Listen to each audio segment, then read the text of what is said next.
சம்மந்தி கல்யாணத்துக்கு நாளை குறிச்சிட்டேன்னு போன் போட்டு சொன்னாவே. அப்படியா? என்னைக்கு? அடுத்த மாசம் 10ஆம் தேதி. சரி ராசதி, அது எதுக்கு இவ்வளவு கோவமா சொல்லிட்டு இருக்கா? நல்ல விஷயம் தானே. சம்மந்தி வீட்டுல இருந்து எந்த பதிலும் சொல்லலன்னு இத்தனை நாள தவிச்சிட்டு கிடந்தா. அதான் நாளை குறிச்சிட்டு சொல்லிட்டாவல்ல, பிறகு எதுக்கு கோவமா இருக்கா? அதுவும் அவைய நேரடியா கல்யாணத்துக்கே நாளை குறிச்சிட்டாவ. ஏங்க கல்யாணத்துக்கு நாளை குறிச்சாவே, ஆனா அவ என்னலாம் கேக்குறவ தெரியுமா? என்ன கேட்டாவ ராசதி? எதுக்கு இப்படி கோவப்படியா? கல்யாணத்துக்கு முன்னாடியே பொண்ணு மாப்பிளையும் போட்டோ ஷூட் பண்ணணுமா. அந்த போட்டோவை தான் பேனர்ல வைப்பாவலாம். ஆமா ராசதி, இப்பெல்லாம் அதானே நடக்குது. நிச்சயம் நடக்கவே இல்லல்ல. நிச்சயம் பண்ணிருந்தா அந்த போட்டோவை எடுத்து பேனர்ல வச்சிருப்பாவ. இப்பதான் போட்டோ எதுவும் இல்லல்ல, அதனாலதான் தனியா போட்டோ ஷூட் பண்ணலாம்னு சொல்லிருப்பாவளா இருக்கும். ஏங்க போட்டோ ஷூட் பண்றதுக்கு தனியா ட்ரெஸ் எடுக்கணுமா? சம்மந்தி சொன்னாவளோ? ஆமா, அவையதான் சொல்லியாவே. வீட்ல இருக்க பழைய துணியை போட்டு எடுக்கட்டும்னு சொன்னதுக்கு அதெல்லாம் நல்லா இருக்காதான். போட்டோ ஷூட்டுக்குன்னு தனியா ஷாப்பிங் பண்ணுமா. அதுக்கு பொண்ணு மாப்பிள்ளை சேர்ந்து போணுமா. போகும்போது போட்டோ எடுக்கிறவனையும் வீடியோ பிடிக்கிறவனையும் கூட கூட்டிட்டே போணுமா. இவ ஷாப்பிங் பண்றதுல இருந்து எல்லாத்தையும் வீடியோ ரெக்கார்ட் பண்ணணுமா. அதெல்லாம் எதுக்கு? நானும் அதான் கேட்டேன். இப்போ அதான் ட்ரெண்டிங்க. அந்த ராணி பண்ணியே ஆகணும்னு சொல்லிய. சரி ராசதி, ஒரு ஞாபகார்த்தமா இருக்கும். பொண்ணு மாப்பிள்ளையோ சேர்ந்து ஷாப்பிங் பண்ணாமனா அவியலும் கொஞ்சம் பேசிக்கிடுவாவல்ல, அதுக்காக சம்மந்தி சொல்லியிருப்பாவளா இருக்கும். அனுப்பிவிடு, நம்மளுக்கும் ஒரு மகன் தானே. அவன் கல்யாணத்தை நல்லா கிராண்டா பண்ணுவோம். என்னொரு பொம்பளை பிள்ளை இருக்கு, ஞாபகம் இருக்கா?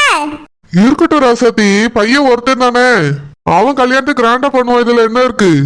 அனுப்பிவிடு, போய் ஷாப்பிங் பண்ணிட்டு வரட்டும். அது மட்டுமா இந்த ராணி கேட்டா? கல்யாணம் அன்னைக்கு அவன் மவளுக்கு நம்ம 50 சவரன் நகை போடணுமா. அவிய பிள்ளைக்கு நம்ம எதுக்கு போடணும்? அவிய தானே போடணும். அதேதான் நானும் சொன்னேன். அதுக்கு கல்யாணம் அன்னைக்கு எல்லாரும் முன்னாடி பெருமையா அவளுக்கு நம்ம நகையை கொடுக்கணுமா. அத பார்த்து எல்லாரும் பூரி படையணுமா. அந்த ராணி எல்லாத்தையும் பெருமையா சொல்லிக்கிடணுமா. அந்த பெருமைக்கு நம்ம 50 சவரன் நகையை அவளுக்கு போடணுமா. நம்மளுக்கு பொட்ட பிள்ளை இருக்குங்க, எப்படி அவ பெத்த பிள்ளைக்கு நம்ம நகை போட முடியும்?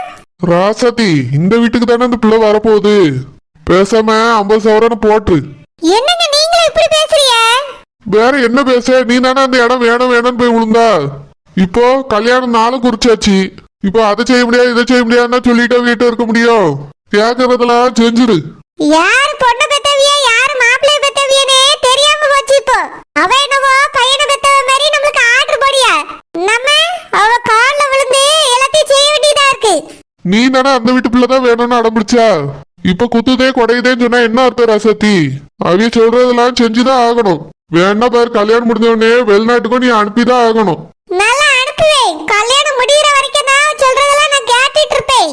கல்யாணம் முடிஞ்ச பிறகு பாருங்க, அந்த ராணிய ஏன் கால்ல விழ வைக்க 50 பவுன் போடணுமா. 50 பவுன் நல்லா போடுவேன் அவன் அவளுக்கு.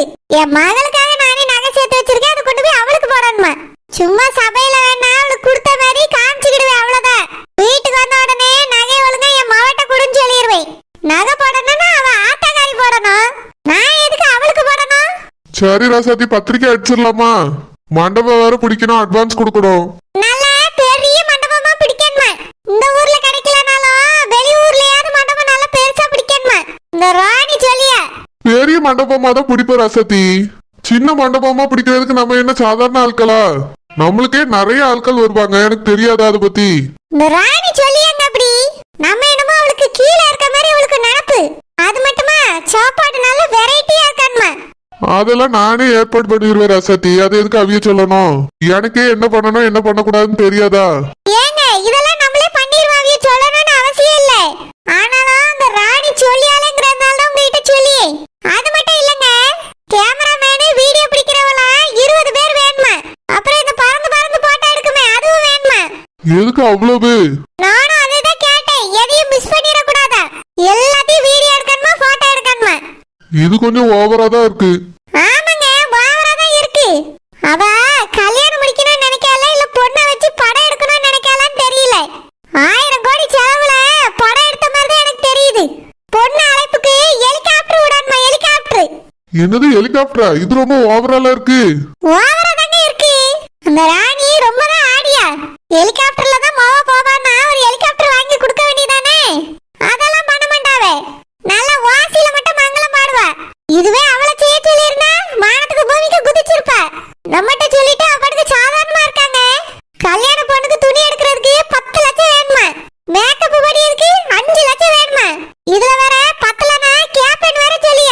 அம்மா அவ்வளவா? ஆமாங்க, கோடி கணக்கா செலவு பண்ண வச்சு நம்மள நடுத்தெருவுல நிறுத்திடுவா போல. இந்த கல்யாணத்துக்கே பாதி சொத்தை விற்க வேண்டியிருக்கும்னு நினைக்கேன். ராசாத்தி, நம்ம என்ன வசதியில குறைஞ்சவியல? நம்ம எதுக்கு சொத்தெல்லாம் விற்கணும்? பின்ன ஹெலிகாப்டர்ல வரணும்னு சொன்னா என்னங்க அர்த்தம்? அதுக்கு சொத்தை விற்க தானே செய்யணும்.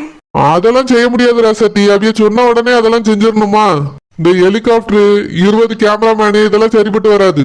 நம்மளுக்கு என்ன தோணுதோ, நம்மளால என்ன முடியுமோ அதை மட்டும் செய்வோம். கல்யாண பிஸியில அவிய அதை பத்தி எல்லாம் எதுவும் கேட்க மாட்டாவ. ஆமா, கேட்க மாட்டா. அந்த ராணி சரியான ஆளுங்க. அந்த நேரத்துல கூட கூட்டி ஏசினாலும் ஏசுவா. நீ தானே அந்த பொண்ணு தானே வேணும்னு போய் விழுந்தா, பேரவ எதுக்கு இப்படி கோவப்படியா? ஏங்க, நல்ல வசதியான இடம், பொண்ணு பேர்ல பாதி சொத்து எழுதி வைப்பாவன்னு நினைச்சேன்.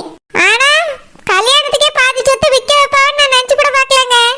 இப்படி எல்லாம் கேட்க பாருங்க அந்த ராணி, ரொம்ப அநியாயமா இருக்கு. ராசாத்தி, அவிய கேட்டுட்டு போறாவ, அதெல்லாம் நம்ம செய்ய முடியாது. நம்மளால என்ன முடியுதோ அதை செய்வோம். கச்சேரி ஏற்பாடு பண்ணணுமா? அதுவும் பெரிய ஆளை கூப்பிடணுமா? விட்டா இளையராஜாவை கூப்பிடுன்னு சொல்லுவா. அப்புறம் டான்ஸ் கச்சேரி வேற வேணுமா? டான்ஸ் ஆடியதுக்கு ஃபேமஸான டான்ஸரை கூப்பிடணுமா? அதுக்கும் ஏதாவது பெரிய ஆளா போய் கூடுங்க, கோடி கோடியா செலவு பண்ணுங்க. ராசாத்தி, நான் எப்படி அப்படி எல்லாம் பண்ணுவேன்? எனக்கு தெரியும் என்ன பண்ணணும், யாரை கூப்பிடணும், நான் பாத்துக்கிட்டே. அதெல்லாம் அவிய சொல்லணும்னு அவசியமே கிடையாது. நம்ம இஷ்டம் தான், நம்ம என்ன பண்றோமோ அதான். வேணும்னா போட்டோ ஷூட் பண்றதுக்கு மட்டும் அவனை அனுப்பி விடு. அப்புறம் அவிய ட்ரெஸ் எடுக்கிறதுக்கு கேட்ட ரூபாயும் கொடுத்துரு, மேக்கப்புக்கான ரூபாயும் கொடுத்துரு. மத்த எல்லாத்தையும் நம்ம இஷ்டத்துக்கு பண்ணுவோம் ராசாத்தி. அவிய ஏதாவது கேட்டாவனா நான் பேசிக்கிறேன், சரியா? அந்த ராணி சும்மா விட மாட்டாங்க. இதுக்காக கல்யாணத்தை கூட நிறுத்தினாலும் நிறுத்திடுவா. சரியான ஆளு. நிறுத்தினா நிறுத்திட்டு போட்டா ராசாத்தி, விடு. நம்ம மகனுக்கு என்ன வேற பொண்ணா கிடைக்காது. ஏங்க, இவ்வளவு செலவு பண்ணியாச்சு, எப்படி விட முடியும்? நிச்சயத்துக்கு துணி எடுத்ததுக்கே என்ன விட தெரியாம உட்கார்ந்துருக்கு. இந்த ராணியோட மாவா இந்த வீட்டுக்கு தான் மருமகளா வரணும். அதுக்கு பிறகுதான் இந்த ராணியோட குடுமி என் கைக்கு வரும். நம்மள என்ன ஆட்ட ஆட்டி அதுக்கு பிறகு நான் அவளை ஆட்டியே. தேவையில்லாததெல்லாம் பண்ணாத ராசாத்தி. நம்ம மகனுக்கு தேவை நல்ல பொண்ணு, நல்லபடியா வாழணும்னு நினை. நான் அப்படிதாங்க நினைக்கிறேன். இந்த ராணி விட மாட்டேங்கல. டென்ஷன் பண்ணிட்டு இதெல்லாம் ஒண்ணு ஒண்ணு கேட்டுட்டு இருக்கா. என்ன ஏதாவது ஞாபகம் வந்தா கேக்குறேன்னு சொல்லியாங்க. நம்மள பார்த்தா அவளுக்கு எப்படி தெரியுது? நான் ஒரு 50 லட்சம் ரூபாய் செலவுல இந்த கல்யாணத்தை முடிச்சிடலாம்னு நினைச்சேன். ஆனா அவ பல கோடி செலவை இழுத்து விட்டுறா போல இருக்கு. பொண்ணு அழைப்புக்கு ஹெலிகாப்டர் அவசியமா? யார் பாப்பா ஹெலிகாப்டர்ல அவ போனா? விடு ராசாத்தி, அவியிட்ட பேசிக்கிடலாம், நீ அமைதியா இரு. ஆமா, பேசின உடனே கேட்டுட்டு தானே வேற வேலை பாப்பா. சரியான ஆளு. 10 லட்சத்துக்கு எதுக்கு Dress? என்ன தங்கத்திலயும் வைரத்திலயுமா செய்ய போறா? புது பணக்காரிங்கிறதுனால ரொம்ப தாங்க ஆடியா. இவ்வளவு செலவை அவ்வளவு பணம் சொல்லியிருந்தா அவளுக்கு தெரிஞ்சிருக்கும். எல்லாம் வேஸ்ட் செலவுங்க. ஒரு நாள் கூத்துக்கு எதுக்கு இவ்வளவு செலவு பண்ணணும்? நானே சிம்பிளா பண்ணலாம்னு நினைச்சிட்டு இருந்தேன். இவ சொல்றத பார்த்தா ஏதோ மகாராணி வீட்டு கல்யாணம் மாதிரி நடக்கணுங்கிற மாதிரி சொல்லிட்டு இருக்கா. சொத்துக்காக தான் நான் வாயை மூடிட்டு இருக்கேன். கல்யாணம் முடியட்டுமே, அதுக்கு பிறகு அந்த ராணிக்கு இருக்கு. சூர்யா, அடுத்த மாசம் 10ஆம் தேதி கல்யாணம் ஏற்பாடு பண்ணிருக்காங்க. சூர்யா, அம்மா இப்ப கூட என்னைய காலேஜுக்கு அனுப்பல. நான் தான் அவங்க ஆபீஸ்க்கு போனோடனே காலேஜுக்கு வந்துட்டேன். என்ன பண்றது சூர்யா? கல்யாணத்தை எப்படி நிறுத்துறது? பாட்டி என்கிட்ட கல்யாணத்தை எப்படியா நிறுத்துறேன்னு சொன்னாங்க. ஆனாலும் பயமா இருக்கு சூர்யா. பாட்டியால ஒத்தையில எப்படி கல்யாணத்தை நிறுத்த முடியும்? ஏற்கனவே எனக்காக தான் இந்த நிச்சயத்தை பாட்டி நிறுத்திருக்காங்க. மறுபடியும் எனக்காக கல்யாணத்தை நிறுத்துறேன்னு சொல்லியிருக்காங்க. அதனால பயமாவே இருக்கு சூர்யா. பயப்படாத அனு, அதான் பாட்டி இருக்காங்க, நான் இருக்கேன். ஏதாவது ஒண்ணு பண்ணி கல்யாணத்தை நிறுத்திடலாம். பாட்டி நம்மளுக்காக எவ்வளவு கஷ்டப்பட்டாங்க பார்த்தல. ஆமா சூர்யா, அது ரொம்ப கஷ்டமா தான் இருந்துச்சு. எங்க அப்பாவும் ரொம்ப ஃபீல் பண்ணாங்க, அத்தையும் ரொம்ப ஃபீல் பண்ணாங்கல்ல. அதனால இனி சீரியஸ்லாம் நடிக்க வேண்டாம் பாட்டி, வேற ஏதாவது சொல்லுங்கன்னு சொல்லியிருக்கேன். பாட்டி என்ன பண்ணுவாங்கன்னே தெரியல சூர்யா. பாட்டி ஏதாவது பண்ணுவாங்க அனு. சூர்யா, நான் ஒன்னு சொல்லட்டுமா? என்ன அனு, சொல்லு. பேசாம நீ உங்க வீட்லயும் எங்க வீட்லயும் பேசுறியா சூர்யா? உங்க அம்மாவை கூட்டிட்டு வந்து எங்க வீட்டுல பொண்ணு கேக்குறியா? என்ன சொல்ற அனு? ஆமா சூர்யா, நாள் நெருங்க நெருங்க ரொம்ப பயமா இருக்கு. அனு, கல்யாணம் பேசுறதுக்கு முன்னாடினாலும் பரவாயில்ல. உனக்கு இப்போ ஒரு மாப்பிள்ள கூட கல்யாணம் பேசியாச்சு, தேதியும் குறிச்சு கல்யாணத்தை முடிவு பண்ணியாச்சு. இப்போ வந்து நாங்க பொண்ணு கேட்டா எங்க மேல கோவப்பட மாட்டாங்களா உங்க அம்மா? கோவப்படதான் செய்வாங்க சூர்யா. கல்யாணம் பேசலனாலும் கோவம் தான் படுவாங்க. ஏன்னா உங்களுக்கு உங்க யாரையுமே பிடிக்காது. அப்புறம் எப்படி அனு எல்லாம் தெரிஞ்சுட்டு நீ வந்து பொண்ணு கேளுன்னு சொல்ற? சூர்யா, அது வந்து எங்க அம்மாவுக்கு நீ வந்து பொண்ணு கேட்டா நம்ம லவ் பண்றோங்கிற விஷயம் தெரிஞ்சிடும்ல. அதுக்கு பிறகு அவனை கல்யாணம் பண்ணிக்க இவனை கல்யாணம் பண்ணிக்கன்னு எதுவும் சொல்ல மாட்டாங்கல்ல சூர்யா. அனு, உங்க அம்மா பத்தி உனக்கு தெரியல. உங்க அம்மாக்கு மட்டும் நம்ம 2 பேரும் லவ் பண்றோம்னு தெரிஞ்சா 10ஆம் தேதி நடக்க வேண்டிய கல்யாணத்தை 10 நிமிஷத்துல முடிச்சிருவாங்க. அதுக்கப்புறம் நம்மளால எதுவுமே பண்ண முடியாது அனு. ஆமா சூர்யா, நீ சொல்றதும் கரெக்டு தான். அன்னைக்கு உன் கூட பேசினதுக்கே காலேஜுக்கே போகக்கூடாதுன்னு சத்தம் போட்டாங்க. அப்படி இருக்கும்போது கண்டிப்பா இதுக்கு கோவப்பட தான் செய்வாங்க. உடனே எனக்கு அவன் கூட கல்யாணத்தையும் முடிச்சிருவாங்க. அதனால என்ன பண்றது சூர்யா இப்போ? நிச்சயத்தை நிறுத்தின மாதிரி கல்யாணத்தை நிறுத்தணும். அப்பதான் கல்யாணம் இயல்பா நின்றுச்சுன்னு நினைப்பாங்க. அதுதான் நல்லதும் கூட. சந்தர்ப்பம் பார்த்து நம்மளோட காதலை சொல்லலாம். அதுவோ உங்க அப்பா கிட்டே எங்க அப்பா கிட்டே சொல்லலாம். அவங்க பேசி புரிய வைப்பாங்க. அதுக்கு முன்னாடி சொன்னோம்னா சரி வராது அனு. சரி சூர்யா, சீக்கிரமா ஏதாவது பண்ணு சூர்யா. இதையே நினைச்சு நினைச்சு நிம்மதியா தூக்கம் கூட வர மாட்டேங்குது. ரொம்ப கஷ்டமா இருக்கு சூர்யா. கவலைப்படாத அனு, நான் இருக்கேன்ல, பாத்துக்கிறேன். சரி சூர்யா. சரி அனு, சீக்கிரமா கிளம்பு. அப்புறம் நம்ம பேசிட்டு இருக்கதை யாராவது வந்து பாத்துட போறாங்க. அதுவும் திரும்ப உங்க அம்மா பார்த்துட்டா அவ்வளவுதான். சூர்யா, நம்ம தெரிஞ்சிட மாட்டோம்ல. ஏன் அனு இப்படி கேக்குற? பயமா இருக்கு சூர்யா. எங்க எனக்கு கல்யாணம் நடந்துருமோ, நீ விட்டு பிரிஞ்சிருவனோன்னு பயமா இருக்கு. பயப்படாத அனு, என்ன ஆனாலும் சரி உனக்கு எனக்கும் கண்டிப்பா கல்யாணம் நடக்கும். நம்ம பிரியவே மாட்டோம். எனக்கு அந்த நம்பிக்கை இருக்கு. உங்க அம்மா வேண்டான்னு சொன்னா? இப்ப கூட எங்க அம்மா வேண்டான்னு தான் சொல்றாங்க. உன்னைய யாருன்னு தெரியாம தான் வீட்டுக்குள்ளே சேர்க்கிறாங்க. கண்டிப்பா ஏத்துப்பாங்கங்கிற நம்பிக்கை எனக்கு இருக்கு. நீ அதை நினைச்சு வருத்தப்படாத அனு. என்ன நடந்தாலும் நான் உன்னைய விட்டுட்டு போக மாட்டேன். சரி சூர்யா. சரி அனு, உன்னோட கார் வந்திருக்கோம், நீ வீட்டுக்கு கிளம்பு. நானும் வீட்டுக்கு கிளம்புறேன். சரி சூர்யா. அனு பாவம், எப்பவுமே ஜாலியா இருப்பா. அவங்க வீட்டுக்கு வந்ததுல இருந்து இப்ப எப்பவுமே ஃபீலிங்காவே இருக்கா. எல்லாத்துக்கும் காரணம் அத்தை தான். பிள்ளையோட விருப்பம் என்னன்னு கேட்காம அவங்க இஷ்டத்துக்கு என்னென்னவோ பண்ணிட்டு இருக்காங்க. நான் இருக்க வரைக்கும் என் அனுக்கு யாரு கூடயும் கல்யாணம் நடக்க விட மாட்டேன். புலம்பிட்டு கிடக்காவே எதுக்கு சில்பா? ஏக்கா ராணி அக்கா இருக்காவல்ல, அவிய வரதட்சணை கேட்காவலாம். என்னது வரதட்சணை கேட்காவலா? இவிய தானே அவியிட்ட கேட்கணும். அவிய எப்படி இவியிட்ட கேட்கலாம்? அந்த கொடுமை ஏங்க கேக்குறியே? ராசத்தியக்கா இவ்வளவு நேரம் என் புருஷன்ட்ட உட்காந்து புலம்பிட்டு இருந்தவன கேட்டுட்டு தான் வாரேன். ராணி அக்கா அவிய மகளுக்கு ராசாத்தியக்காவை 50 பவுன் நகை போட சொல்லியிருக்காவக்கா.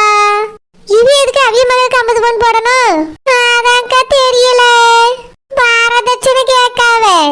ஷில்பா, மாப்பிள்ளை வீட்டுக்காரவி தானே பொண்ணு வீட்டுக்கார வீட்டை வரதட்சணை கேட்பாவே. இது என்ன உள்டாவா இருக்கு? ஆமாக்கா, அந்த ராணியக்கா வசதியானவி எல்லாம். ராசாத்தியக்கா மட்டும் என்ன வசதியில கம்மியா? அவியல வசதியானவியதா? ஆமாக்கா, என்னமோ தெரியல, ஆனா கேட்காவலாம். ராசாத்தியக்கா புருஷன் சொல்லி புலம்பிட்டு இருந்தாவக்கா, அதான் கேட்டுட்டு வந்தேன். அப்படியா? அது மட்டும் இல்லக்கா, துணி எடுக்கிறதுக்கு 10 லட்சமா, மேக்கப் போடுறதுக்கு 5 லட்சம் வேணுமா? அது ஒரு ராணியக்கா தான் கேட்டிருக்காவே. பல கோடி செலவாகும் போல. ராணி அதை கேட்கா இதை கேட்கான்னு ராசாத்தியக்கா புலம்பிட்டு இருக்காவக்கா. அப்படியா? ராசாத்தியக்காக்கு தேவைதான். நம்மள என்ன பாடுபடுத்தியாவிய? ஒரு நாள் லீவ் எடுத்தா 500 ரூபாய் சம்பளம் பிடிப்பாவலாம். ஆனா சம்பளம் ஒரு நாளைக்கு 500 ரூபாய் தாங்கன்னு கேட்டா தர மாட்டாவலாம்.